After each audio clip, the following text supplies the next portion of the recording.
大家好，今天呢应广大观众的要求，给大家介绍一下我自己使用的不粘锅。首先呢，我感觉很多人好像对不粘锅有一些迷思和困惑，所以呢，我们先来讲一讲不粘锅的一些基础的知识。首先呢，这种带涂层的不粘锅，它的最经典的涂层就是特氟龙。特氟龙是一个商品名，这种物质的化学名称叫聚四氟乙烯，缩写为 PTFE。绝大部分的不粘锅用到的都是含有特氟龙的涂层。不过在前几年，对于特氟龙有一些负面的报道，所以呢，让大家感觉好像很害怕这种物质。其实呢，这个特氟龙它只是在260摄氏度的温度下会变得不稳定，然后释出一种有毒的气体。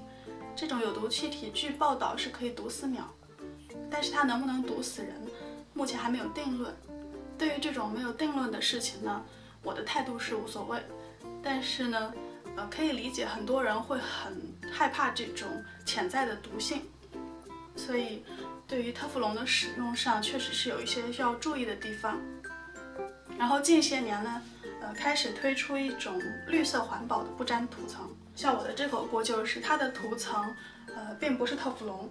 但是呢，并不意味着它不含有聚四氟乙烯。因为特氟龙只是一个商品名，就是某家厂商制造的一个商品，它申请专利之后就叫特氟龙。而我这口锅子它里头的涂层，它是另外一家厂商申请的其他的专利，所以它虽然不叫特氟龙，但是它的本质上还是聚四氟乙烯。而为什么说它绿色环保呢？是因为它改进了它的制作工艺。因为传统的特氟龙在制作工艺上呢，会加入另外一种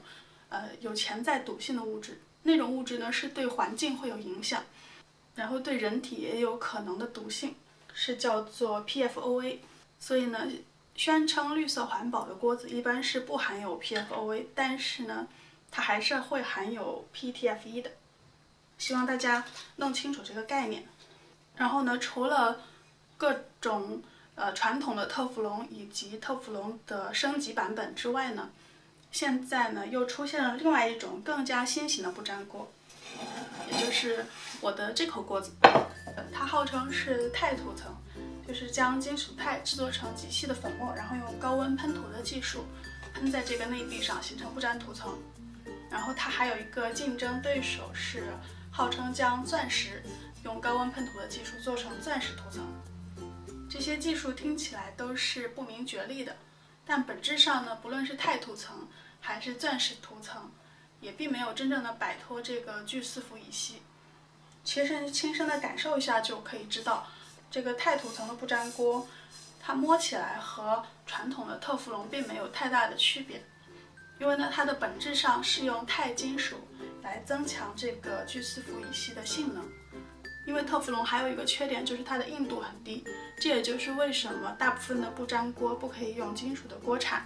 而要求你用木质的或者是硅胶的铲子。而我这口钛涂层的锅呢，它因为大大的增强了这个聚四氟乙烯的硬度，所以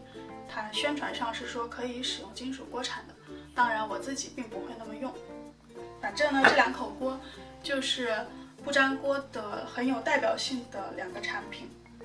但不管怎么说，它们的本质并没有多大的改变。只要是不粘涂层，基本上都是一定会含有特氟龙或者是类似特氟龙的物质的。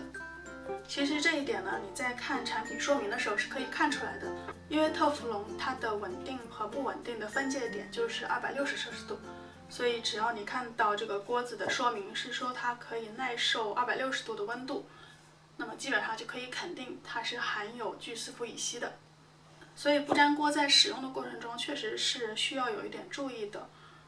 首先就是不要过度的加热，不要开着大火一直干烧。不管你烹饪任何食物，最好都用中火。所以不粘锅是不太适合用来做中式爆炒的，还有煎牛排也不太适合用不粘锅。因为我之前讲过的，煎牛排需要这个锅子先预热到很高的温度，而不粘锅如果那么做的话呢，是基本上一定会损伤它的不粘涂层的。然后不粘锅除了它的内壁这个涂层之外，它的锅子的这个锅体也是比较重要的。因为我们现在都知道了，只要是有涂层的不粘锅呢，对于温度都是有一定要要求的。所以呢，你的不粘锅的锅体这个材质最好是能够受热比较均匀，让这个锅子在加热的时候，锅底不会出现局部过热的现象，这样能够进一步延长它的寿命。像这口锅，它的锅体整个是铝制的，铝的这个导热性是很好的，所以能够保证它受热均匀。然后锅底是这种有夹层的不锈钢，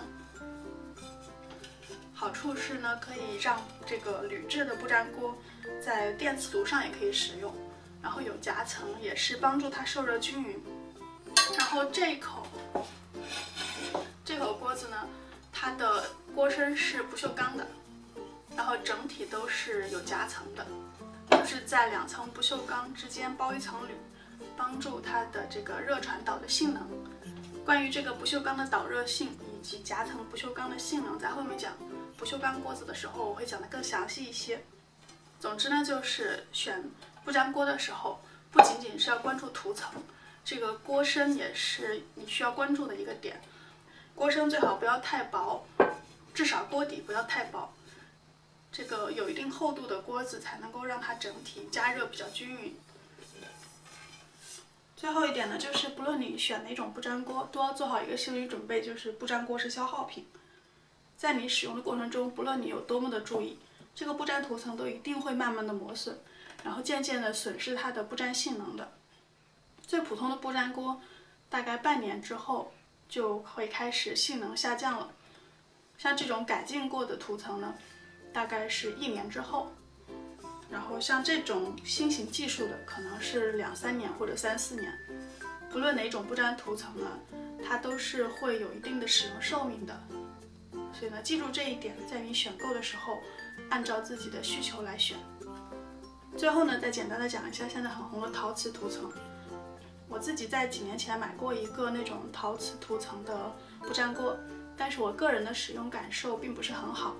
因为这个陶瓷涂层它的本质上是一种凝胶，只是模拟这个陶瓷的质感，它其实并不是真正的陶瓷。它的硬度呢相当于搪瓷，就是很多那种珐琅铸铁锅里头的那种珐琅涂层。因为它硬度很高，很耐磨，但是不粘的性能呢其实是很一般的，可能在开始用的几个月是好用的，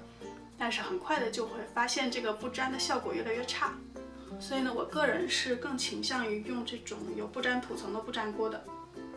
最后呢，给大家演示一下好的不粘锅应该有怎样的性能。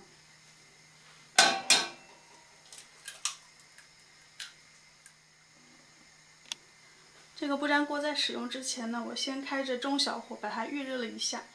但是不要预热得太久，然后不加油，直接磕一个鸡蛋进去。虽然我这口锅号称是可以用金属锅铲的，但是我个人还是习惯于用木铲或者是这种耐高温的硅胶锅铲。大家可以看一下，这个鸡蛋不加油的情况下是完全不会粘在锅底的，可以很自由的在锅子里头移动。这就是好的不粘锅应该有的性能。一般来说，任何一个不粘锅在你刚买回去的时候，应该都是可以达到这种效果的，只是呢，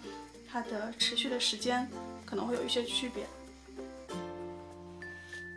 今天差不多就讲到这里吧，希望在给大家介绍了这些基础的知识之后呢，能够帮助大家更好的选到自己心仪的不粘锅。将来我还会陆续介绍其他材质的锅子，像是不锈钢、铜锅，还有铸铁锅之类的。还有麦氏麦语这个节目呢，将来我会尽量的把它固定在每周3的晚上更新。欢迎大家呢订阅我的个人频道，或者是到微博或者微信上关注我，这样在第一时间你就会收到我的更新了。